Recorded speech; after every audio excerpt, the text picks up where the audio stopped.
Hello दोस्तों, नमस्कार, आदाब, अस्सलाम वालेकुम।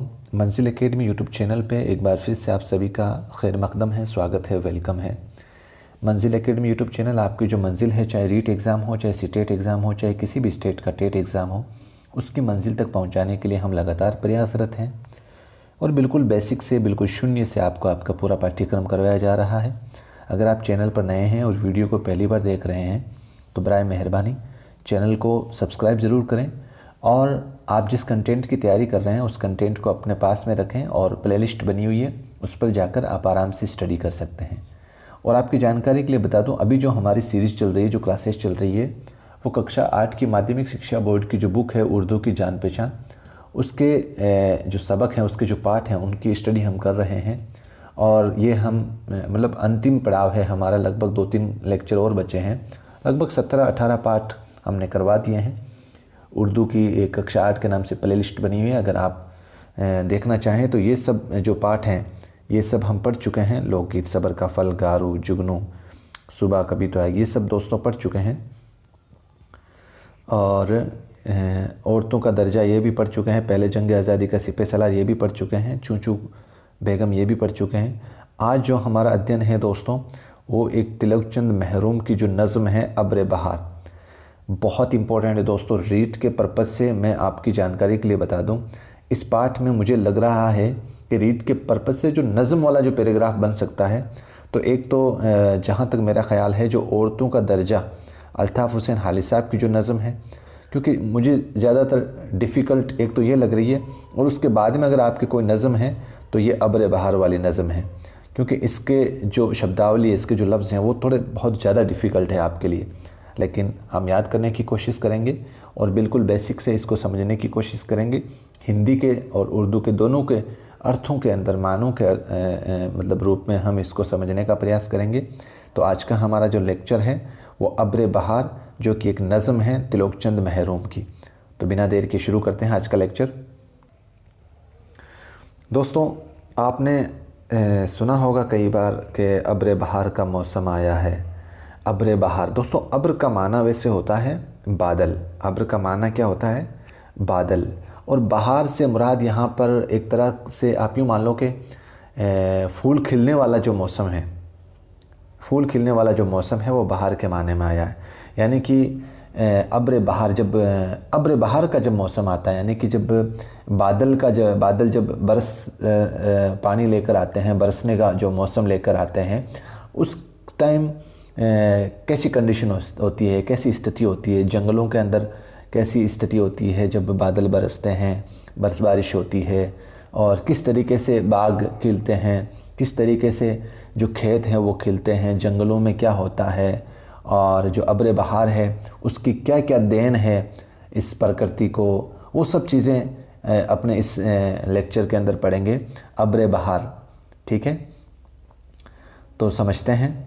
मस्ती लुटा रही है बढ़ती हुई घटाएं, मस्ती लुटा रही है बढ़ती हुई घटाएं, और जंगल से आ रही है क्या मद भरी हवाएं, जंगल से आ रही हैं क्या मद भरी हवाएं। यानी कि शायर लिखता है कि जब अब्र बहार का जब मौसम आता है तो मस्ती लुटा रही है बढ़ती हुई घटाएं, तो एक तरीके से मस्ती छा जाती है। और जैसे जैसे अब्र बहार की आगे, अब्र बहार का जो मौसम है वो आगे बढ़ता जाता है, चारों तरफ घटाएं छा जाती है। एक तरीके से मस्ती का जो मौसम है वो बन जाता है, और जो घटाएं हैं वो चारों तरफ छा जाती है अब्र बहार की। जंगल से आ रही हैं क्या मद भरी हवाएं, और जिस तरफ जंगल होता है जब अब्र बहार का मौसम आता है तो आपने देखा होगा उस तरफ से कितनी मद भरी का माना होता है दोस्तों, नशीली, एक तरह से नशे में मदहोश करने वाली हवाएं। मद भरी यानी कि मदहोश करने वाली हवाएं जब अब्र बहार आती है तो जंगलों से मदहोश करने वाली हवाएं या नशीली हवाएं आती हैं। इस दौर की हवा को और नीरंगी फ़ज़ा को, इस दौर की हवा को, नीरंगी फ़ज़ा को, मैं का असर दिया है अब्र बहार तूने, मैं का असर दिया है अब्र बहार तूने।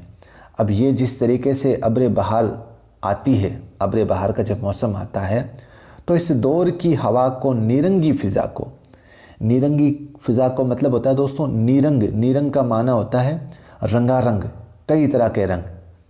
फ़ज़ा का माना हो गया, बाहर के माने में ही यहाँ पे यूज़ हुई है।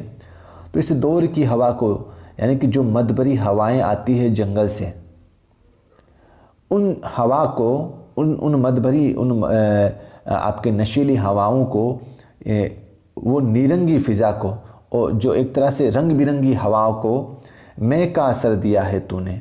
मैं का माना यहाँ पर शराब, मैं का माना शराब, यानी कि मैं का असर दिया है अब्र बहार तूने। यानी कि शायर कहता है, दोबारा समझे इसको आसान में, कि जब अब्र बहार का मौसम आता है और काली घटाएं छा जाती है, तो जब जंगल से जो मदबरी हवाएं आती है, वो हवा एक तरह से रंगारंग, रंग बिरंगी हवाओं का मौसम हो जाता है उस टाइम। और वो उसके अंदर जो असर है वो एक शराब का असर, जिस तरीके से एक शराब पीने के बाद में जब व्यक्ति मदमस्त हो जाता है, उसको उसी तरीके से यहाँ पर शायर ने तशबीह दी है यहाँ पर अब्र बहार को, कि जिस तरीके से शराब के नशे में आदमी मदमस्त हो जाता है, उसी तरीके से रंग बिरंगी फ़िज़ा के अंदर जो मदबरी हवाएं चलती है जंगल से, वो ये सब आपकी ही देन है। अब्र बहार तूने, ये सब किसने दिया है? ये सब मदमस्त होने वाली जो हवाएं हैं जंगल से जो आ रही है और जो रंग बिरंगी हैं, वो सब किसकी देन है? वो सब अब्र बहार तेरी देन है। अब्र बहार तूने ही दिया है ये सब। समझ में आ गया दोस्तों? आगे बढ़ते हैं। रंगीन है सहने गुलशन और सहरा ज़म्मिर दें, सहरा ज़म्मिर दें, ज़म्मिर दी हैं हर शाख गुले बदामन, शबनम से गोहरी हैं, गोहरी हैं। रंगीन है सहन, सहन का माना दोस्तों होता है आंगन। सहन का माना क्या हो गया? आंगन।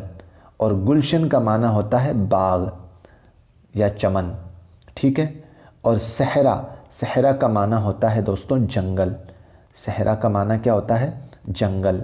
और ज़मीरदें का माना होता है दोस्तों सब्ज़ रंग का। ज़मीरदें, ज़मीरदें का माना हो गया सब्ज़ रंग का, सब्ज़ रंग का। और सब्ज़ का माना होता है दोस्तों, आप यूँ समझ लो कि हरा। सब्ज़ का माना क्या होता है? हरा। और बदामन का माना हो गया दामन में, ठीक है। और शबनम का माना हो गया एक तरह से औस के माने में। और गौहरी, गौहरी का माना हो गया मोतियों से भरा हुआ। गौहरी, मोतियों से भरा हुआ, ठीक है। तो समझते हैं इस शेर को। शायर आगे लिखता है, रंगीन है सहने गुलशन, यानी कि जब अब्र बहार आती है तो जो गुलशन का जो आंगन है, जो बाग का जो आंगन है, वो रंगीन हो जाता है। ध्यान से समझना दोस्तों, जो गुलशन यानी कि जो बाग का जो आंगन है वो रंगीन हो जाता है। और जंगल जो है, सहरा यानी कि, और जो जंगल जो है वो पूरा सब्ज़ रंग यानी कि हरा भरा हो जाता है, सब्ज़ रंग का हो जाता है, हरा भरा हो जाता है। कब? जंगल जो है वो हरा भरा कब हो जाता है? जब अब्र बहार आती है। और हर शाख गुले बदामन, और हर शाख, हर टहनी, जो गुल, जो बाग की जो फूल की जो टहनी है, उसके दामन में, उसके दामन में शबनम सी गोहरे हैं, यानी कि एक तरीके से जो मोतियों से भरी हुई शबनम की जो बूंदें हैं, वो हर शाख के दामन में आपको मिल जाएगी। जब बादल अब्र बहार आती है तो जो गुल की, जो एक फूल की जो टहनी है, जो शाख है, उसके दामन में मोतियों की जो, मोतियों से भरी हुई शबनम की बूंदें आपको मिल जाएगी अब्र बहार जब आती है। गुलशन को, जंगलों को, खेतों को, वादियों को गंजे गौहर दिया है अब्र बहार तूने। बहुत बढ़िया लाइन है दोस्तों। शायर आगे लिखता है कि गुलशन को यानी कि बाग को, और जंगलों को, खेतों को और वादियों को गंजे गौहर, गंजे गौहर का माना हो गया दोस्तों मोतियों का खजाना, मोतियों का खजाना। शायर आगे लिखता है कि जब अब्र बहार आती है और आपके जो बाग के जो आंगन हैं वो रंगीन हो जाते हैं, और जो जंगल हैं वो हरे भरे हो जाते हैं, और जो फूल है उसकी शाख के दामन में जो मोतियों से भरी हुई शबनम की ओस की जो बूंदें हैं वो आ जाती हैं। और भी क्या क्या देन है अब्र बहार की, गुलशन को और जंगल को, खेतों और वादियों को, यानी कि मोतियों का खजाना दिया है अब्र बहार तूने। मोतियों का खजाना अता किया है ए गंज बहार तूने। किसको? गुलशन को, जंगलों को, खेतों को और वादियों को। ठीक है दोस्तों, आगे बढ़ते हैं। दुनियाए रंग बू हैं अपनी महक पे नाजा, सब्ज़ा किनारे जूं हैं अपनी लहक पे नाजा। दुनियाए रंग बू है अपनी महक पे नाजा, सब्ज़ा किनारे जूं हैं अपनी लहक पे नाजा। आगे शायर लिखता है, दुनियाए रंग बू है, दुनिया की जो खुशबू का जो रंग है, दुनिया में खुशबू का जो रंग है वो अपनी महक पे, अपनी खुशबू पे नाज कर रहा है। दुनिया के अंदर जो खुशबू का जो रंग है वो अपनी खुशबू पे नाज कर रहा है। और सब्ज़ा किनारे जू हैं अपनी लहक पे नाजा। किनारे जू का माना हो गया दोस्तों नहर का किनारा, नहर का किनारा, किनारे जू। जो नहर का किनारा है वो सब्ज़ भी है, वो भी हरा भरा है, और वो भी अपनी लहक पे नाज कर रहा है। लहक का माना अपनी चमक, या आप यूँ कह सकते हो कि लाट या शोला। दुनिया, वापस समझो इसको, दुनिया के अंदर जो खुशबू का रंग है, अब्र बहार के बारे में लिख रहा है शायर कि अब्र बहार की वजह से दुनिया के अंदर जो खुशबू का रंग है वो अपनी खुशबू के रंग पे नाज कर रहा है। और जो नहर का जो किनारा है वो भी अपने सब्ज़ होने की वजह से, अपने हरे भरे होने की वजह से अपनी चमक पे नाज कर रहा है। सरोसमन भी दिलकश, सरोसमन भी दिलकश, खा के चमन भी दिलकश, और सब कुछ मगर दिया है अब्र बहार तूने। आगे शायर लिखता है कि जिस तरीके से दुनिया का जो खुशबू का जो रंग है वो अपनी महक पे नाज कर रहा है, और नहर का जो किनारा है वो अपने सब्ज़ या अपनी चमक के पे नाज कर रहा है, उसी तरीके से सरोसमन, सरोसिमन का माना हो गया दोस्तों, सिमन का माना हो गया एक चमेली, चमेली। सरोसमन यानी कि सर का माना यहाँ पर एक तरह से एक सीधा और ऊंचा दरख्त, सर का माना हो गया एक सीधा और ऊंचा दरख्त, यानी कि। और दिलकश, दिलकश का माना हो गया दोस्तों एक तरीके से दिल को खुश करने वाला। ठीक है, तो खाक सरसमन भी दिलकश यानी कि दिल को लुभाने वाला। शायर लिखता है आगे, ए अब्र बहार तूने सरोसमन भी दिलकश कर दिया, यानी कि एक जो चमेली का जो ऊंचा दरख्त है उसको भी दिलकश कर दिया, यानी कि दिल को लुभाने वाला कर दिया। और खा के चमन भी दिलकश, और जो इस बाग की जो मिट्टी है उसको भी दिलकश कर दिया। ये सब कुछ मगर दिया है अब्र बहार तूने, यानी कि चाहे चमेली का जो ऊंचा दरख्त है उसकी दिलकशी का अगर कहो, उसकी दिलकशी या उसको दिल लुभाने वाली बात हो, या आपके चमन की जो मिट्टी है उसकी दिलकशी की बात हो, ये सब कुछ अब्र बहार तूने ही दिया है। आखिरी शेर पढ़ते हैं। आने को यूं भी आती है फसले बहार, लेकिन ये लुत्फ़ कब दिखाती है अब्र बहार तुझ बिन। आगे शायर लिखता है, यानी कि वैसे तो तरह तरह के मौसम आते हैं, और फसले बहार मतलब फसल का माना यहाँ पर मौसम से ही लिया गया है। तो यह मतलब शायर लिखता है कि वैसे तो यूं ही आती है बाहर के मौसम, यूं ही आती जाती रहती है बाहर के जो मौसम, लेकिन ये लुत्फ़, लेकिन ये जो आनंद, ये जो खुशी कब दिखती है? तब दिखती है जब अब्र बहार, यानी कि ये लुत्फ़, ये आनंद अब्र बहार तुझ बिन, यानी कि तेरे बिना नहीं आता। ये जो खुशी मिलती है हमें, ये जो लुत्फ़ मिलता है, ये जो हमें सुकून मिलता है, ये अब्र बहार तुझ बिन नहीं मिलता। वैसे तो फसले बहार के मौसम आते हैं कई, लेकिन जब तुम आते हो तो जो आने की खुशी है तुम्हारी वो अलग ही होती है। यहाँ से समझना है वापस। कुहसार को, चमन को, कुहसार को, चमन को, हर मंजर कुहन को शादाब कर दिया अब्र बहार तूने, शादाब कर दिया अब्र बहार तूने। तो कुहसार, कुहसार का माना होता है दोस्तों पहाड़। कुहसार का माना क्या हो गया? पहाड़। और आपके कुहन, कुहन का माना हो गया पुराना। कुहन का माना क्या हो गया? पुराना। और शादाब, शादाब का माना हो गया तरोताज़ा, तरोताज़ा। ठीक है, तो समझते हैं। और अब्र बहार ने किसको क्या क्या दिया है? वही शायर लिखता है कि कुहसार को यानी कि पहाड़ को, और चमन यानी कि बाग को, हर मंजर कुहन को यानी कि हर वो मंजर जो पुराना है। ध्यान से समझे, पहाड़ को, बाग को और हर वो मंजर जो पुराना है शादाब कर दिया है अब्र बहार तूने, यानी कि इन सभी को भी आपने तरोताज़ा कर दिया है ए अब्र बहार तूने। चाहे पहाड़ हो, चाहे बाग हो, चाहे जो भी पुराना मंजर हो, इन सब को ताज़ा कर दिया है। शादाब यानी कि ताज़ा कर दिया है ए अब्र बहार तूने। तो दोस्तों ये लेक्चर था आपके, बहुत इसकी जो शब्दावली थी, इसके जो लफ्ज़ थे वो थोड़े मुश्किल थे, मैं जानता हूँ, लेकिन आप इस वीडियो को 2 बार ज़रूर देखें, इंशाल्लाह आपको बहुत इजी महसूस होगा, आसान महसूस होगा। तो समझते हैं, बहुत इंपॉर्टेंट चैप्टर है आपकी रीड की दृष्टि से ये। तो अब माने याद करने हैं। अब्र का माना हो गया बादल, और मदबरी का मतलब हो गया नशीली या मदहोश करने वाली, और नीरंगी का माना हो गया रंगारंग यानी कि नए नए रंग होना। मय का माना हो गया शराब। सहरा, सहरा का माना हो गया रेगिस्तान या जंगल। और जम्मिर्दी, जम्मिर्दी का माना हो गया सब्ज रंग। ठीक है, और बदामन का दामन में। गोहरी, गोहरी का माना हो गया मोतियों से भरा हुआ। गंज गोहर, ये बहुत इंपॉर्टेंट है, इमला भी देखना दोस्तों इसको। गंज गोहर, गोहर में आप गैन मत इस्तेमाल करना, गैन मत इस्तेमाल करना, गैन मत इस्तेमाल करना। गंज गोहर, इसका जो पहले वाला गे है इसमें भी आपको गैन इस्तेमाल नहीं करना है। तो गंज गोहर का माना हो गया मोतियों का ख़जाना।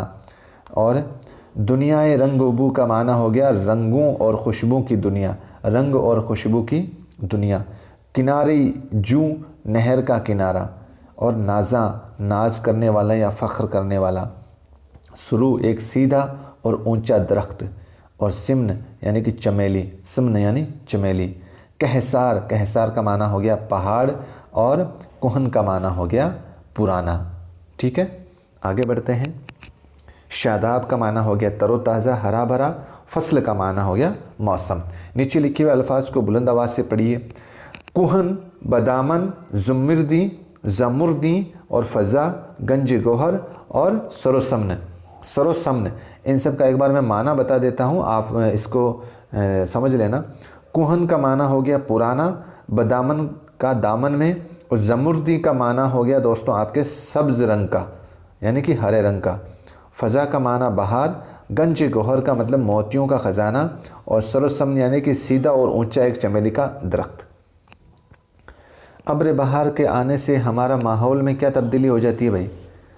चारों तरफ मदहोशी की हालत हो जाती है, और मतलब इस तरीके से एक ठंडी ठंडी हवा चलती है तो बहुत अच्छा लगता है हमें, यही हमारे मतलब तब्दीली आती है। और बाग बगीचे होते हैं, उनके आंगन में भी एक तरीके से खुशी ठंडी हवाएं चलती है, उन जंगलों की, पेड़ पौधों की, ये सब तब्दीलियाँ आती हैं। गुलशन, जंगल, खेत और वादी को अब्र बहार ने क्या अता किया भाई? गंजे गौहर अता किया था, अभी हमने पढ़ा था ना, गंजे गौहर। गंजे गौहर का माना क्या हो गया? मोतियों का खजाना। अब्र बहार की वजह से फसल बहार के लुत्फ़ में इजाफ़ा क्यों हो गया? इसलिए लुत्फ़ में इजाफ़ा हो गया क्योंकि इसने चाहे पहाड़ हो और चाहे चमन हो, चाहे कोई पुराना मंज़र क्यों ना हो, उन सबको ये अब्र बहार जब आती है तो तरोताज़ा कर देती है, तरोताज़ा कर देती है। आपने देखा होगा दोस्तों कि कोई एक पेड़ है, ठीक है, एक पेड़ है, और ये जब बेचारा सूखने लग जाता है तो जैसे ही बारिश का मौसम आता है तो और इसको बारिश का पानी मिलता है तो ये वापस दोबारा फलने फूलने लगता है, यानी कि वापस तरोताज़ा होने लग जाता है। शायर ने सहरा को ज़मीरदे क्यों कहा भाई?